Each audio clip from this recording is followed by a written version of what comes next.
जैसा कि दोस्तों परसों काफ़ी संख्या में सीएससी के आधार यूसीएल ऑपरेटर, इसके साथ ही अदर ऑपरेटर भी ब्लैकलिस्ट हुए हैं। काफ़ी संख्या में ब्लैकलिस्ट हुए हैं फ्रेंड।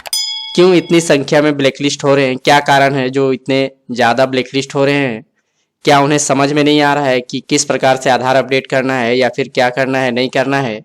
किस गाइडलाइन को वो फॉलो नहीं कर रहे हैं जिसके वजह से आप ब्लैकलिस्ट होते चले जा रहे हो और सही ढंग से काम भी कर रहे हो फिर भी आप ब्लैकलिस्ट हो जा रहे हो? क्या कारण है फ्रेंड? तो चलिए कुछ कुछ कारणों को जानने की कोशिश करेंगे, क्योंकि फ्रेंड ज़्यादा बताने से कोई फायदा नहीं है, क्योंकि यूडीआई धीरे धीरे रिप्लेसमेंट करते चले जाएगी, क्योंकि वो ऐसे भी पसंद नहीं करती है सीएससी वीएलई को। इसके साथ ही जरा सा भी आपने चूक किया या गलती की तो तुरंत आप ब्लैकलिस्ट हो जाओगे। कितना भी अच्छा कार्य क्यों ना कर रहे हो आप, आधार यूशियल में कर रहे हो या फिर आधार ऑपरेटर हो, बैंक में हो, पोस्ट ऑफिस में हो, कहीं भी हो, आपके ऊपर गाज बहुत जल्द गिरने वाली है। जैसा कि दोस्तों आपने कुछ समय में देखा होगा कि आधार यूसीएल की सॉफ्टवेयर हो या फिर आधार ई सीएमपी की सॉफ्टवेयर हो, तुरंत तुरंत अपडेट हो रही थी। इसी वजह से अपडेट किया जा रहा है फ्रेंड, क्योंकि इसका बहुत सारा बाईपास चल रहा था और आधार की इतनी अच्छी सॉफ्टवेयर है फिर भी बाईपास करके लोग आधार बना रहे थे। जैसा कि दोस्तों अब यूडीआई पूरा सख्त हो गई है और एक जरा सी आपने गलती की और आप समझो कि ब्लैकलिस्ट हो गए। हमें सुनने में आ रहा है कि परसों लगभग 5 से 6 हज़ार आधार ऑपरेटर ब्लैकलिस्ट हुए हैं। ये संख्या की मैं पुष्टि नहीं करता हूँ, लेकिन फ्रेंड अगर आपको पता हो तो आप हमारे वीडियो के नीचे कमेंट बॉक्स में कमेंट कर सकते हैं, जिसमें दोस्तों आधे शायद सीएससी वीएलई हैं जिनका आधार यूसीएल ब्लैकलिस्ट हुआ है। अब ये कब चालू होगा नहीं चालू होगा, इसके आगे तो मैं इतना ही बता सकता हूँ कि अगर आपकी चालू होगी तो उसके बदले में सीएससी को जुर्माना वहाँ फाइल करना होगा। आगे की बातें समझ सकते हैं।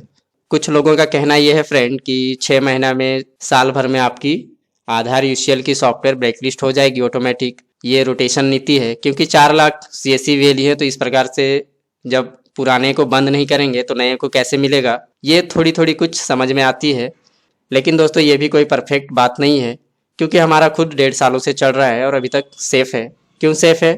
क्योंकि हमने यूडीआई की छोटी छोटी गलतियों को भी नज़रअंदाज नहीं किया है और उस गाइडलाइन को हम फॉलो करते हैं। अब दोस्तों आगे बात करते हैं कि यूडीआई की क्या छोटी छोटी गाइडलाइन है जिसे हमारे सीएससी वीएलई समझ नहीं पा रहे हैं। हमारे जो भी नए सीएससी वीएलई है किसी तरह तो आधार यूशियल ले लिया, कोई ट्रेनिंग व्रेनिंग तो उन्हें मिली नहीं, जैसे तैसे डॉक्यूमेंट को अपलोड कर देते हैं, कोई भी चेकिंग वेकिंग वो करते नहीं हैं, जिसके कारण ज़्यादातर DOE या फिर DOE2 इस प्रकार का कुछ एरर उन्हें बताया जाता है मेल में, और उसके बाद बताया जाता है कि आप ब्लैकलिस्ट हो चुके हो। पहले तो ब्लैकलिस्ट होता है, फिर मेल उन्हें आता है कि आपने क्या गलती किया है। इसके साथ ही दोस्तों कुछ ऑपरेटर क्या गलती कर रहे थे, डेट ऑफ बर्थ जो हम चेंज करते हैं फ्रेंड, आपको पता ही होगा कि कितनी डुप्लीकेट बर्थ सर्टिफिकेट बन रहा है, टीसी बन रहा है, बहुत सारी चीज़ें ऐसी है जो डुप्लीकेट बन रही है जिसे हम अच्छे से चेक नहीं कर पाते हैं और जैसे तैसे अपलोड कर देते हैं। हम तो देखते हैं अपनी गाइडलाइन में कि ये डॉक्यूमेंट है और उसे डाल के हम डेट ऑफ बर्थ अपडेट कर देते हैं, लेकिन हम कहीं ना कहीं निशाने में आ जाते हैं यूडीआई के रडार में कि हमने कुछ गलत किया है। अब हम आगे बात करते हैं दोस्तों, जो हमें डेट ऑफ बर्थ चेंज करना रहता है किसी भी सिटीजन का, तो दोस्तों इसका भी एक लिमिट है। यूडीआई ने एक लिमिट बनाया है हमारे ऑपरेटरों के लिए, लेकिन हम इस लक्ष्मण रेखा को भी पार करके आगे का डेट ऑफ बर्थ चेंज कर दे रहे हैं, जिसके कारण भी आप रडार में आ रहे हैं।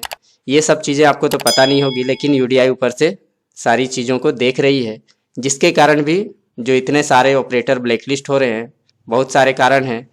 आपको तो अच्छे से ट्रेनिंग मिलता नहीं है और जैसे तैसे नए ऑपरेटर अपलोड करने लगते हैं डॉक्यूमेंट, तो जितनी तेज़ी से आप आए हो आधार यूशियल लेकर, उतनी तेज़ी से वो निकल भी रहे हैं।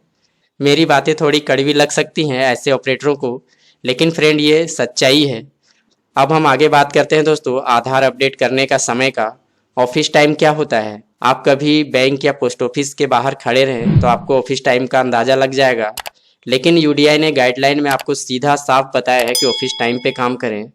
उस समय से एक्स्ट्रा आप इधर उधर ना करने की कोशिश करें, वरना यूडीआई की रडार में आ जाएंगे। लेकिन हमारे सीएससी वीएलई सोचते क्या है कि अब तो हमें मिल गया है आधार यूशियल की जो भी सेंटर है, इसके बाद जब मन करे तब हम आधार अपडेट कर सकते हैं। भाई ये आपका ई श्रम कार्ड बनाने का आईडी पासवर्ड नहीं है कि रात में 12 बजे 1 बजे 2 बजे कौन ऑफिसर उस समय जागा हुआ रहता है जो आप इस प्रकार का कार्य कर रहे थे। तो ये भी बहुत बड़ा कारण है इतने ज़्यादा सीएससी के आधार ऑपरेटरों के ब्लैकलिस्ट होने का। ऐसा मैं नहीं कहता दोस्तों कि हमारा नंबर नहीं आएगा, सभी का नंबर आएगा। अगर यूडीआई की गाइडलाइन को आप फॉलो नहीं करेंगे तो हमारे सीएससी के कोई भी ऑपरेटर जो भी होंगे वो बच नहीं पाएंगे दोस्तों, क्योंकि छोटी छोटी जो भी गाइडलाइन है यूडीआई की, वो सारे गाइडलाइन को पहले आप समझने की कोशिश करें कि आपके सेंटर में क्या होना चाहिए, नहीं होना चाहिए। क्योंकि आपके सेंटर में डीएम भी विजिट करते हैं, आरओ के लोग भी विजिट करते हैं, जिसे आप पहचान तो नहीं पाएंगे, लेकिन वो आपकी सेंटर की जो भी यूडीआई की छोटी छोटी गाइडलाइन थी, अगर उन सभी चीज़ों को आप फॉलो नहीं कर रहे हैं तो फ्रेंड इसी प्रकार से ब्लैकलिस्ट होते रहेंगे।